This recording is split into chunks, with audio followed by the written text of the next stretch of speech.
Finally here at 5:30, we're hearing from one of the biggest voices in broadcasting from the golden era of television. Gene Jankowski is out with a new book called Behind the Eye, My Life in Media. He's a Buffalo native, rose up the ranks to be president of the CBS network in the 70s and 80s.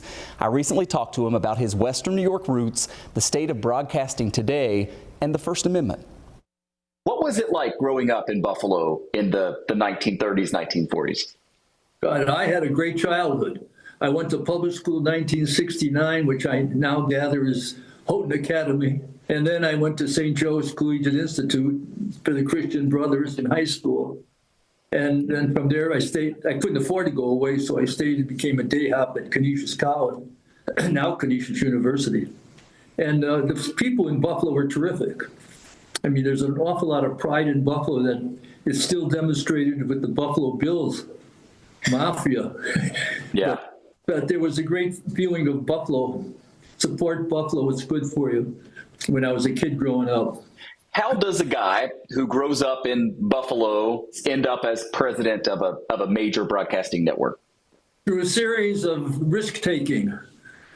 The first risk was leaving Buffalo to join CBS Radio. The second risk was leaving my management job in radio to go to the television network. Then taking the risk, leaving the network to go to local television. And the biggest risk was going from sales to finance. In the book, you describe the 70s and 80s, as many have, as the golden age of television. How different is it today versus back in the golden age? It's more fragmented. Back then, you had 3 networks plus a bunch of independent stations before Fox reared its head.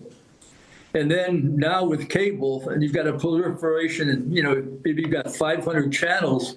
So the challenge of getting the eyeballs to watch your channel versus all the other options they have out there is probably more serious than ever before. Are you optimistic about the future of network television, or do you agree with some folks out there who aren't even sure that the major broadcast networks will be around 5-10 years from now?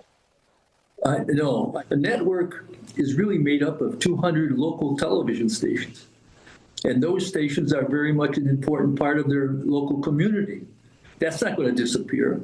They also use the electromagnetic spectrum. They're not making any more of that.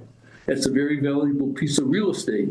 Do you think the First Amendment is under attack in this country, as someone who spent a career as a TV executive defending it? Yes.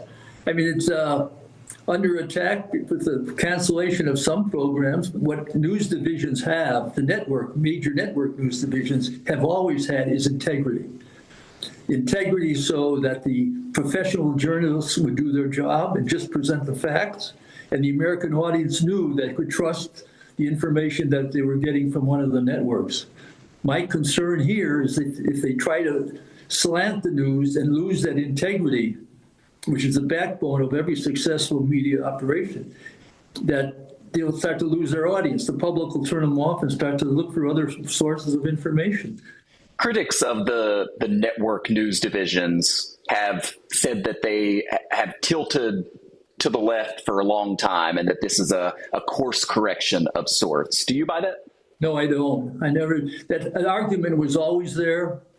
And first of all, there's always been a tension between the news people and politicians, because the news would present the facts. Often the politicians didn't want those facts to be known. And that's where the tension would grow. What lessons did you learn during your time at the highest echelons of one of the biggest companies in the country? Do your job the best you can and provide the best entertainment and information. Again, focusing on the audience. Focusing on the audience. Behind the Eye is for sale now at book retailers nationwide.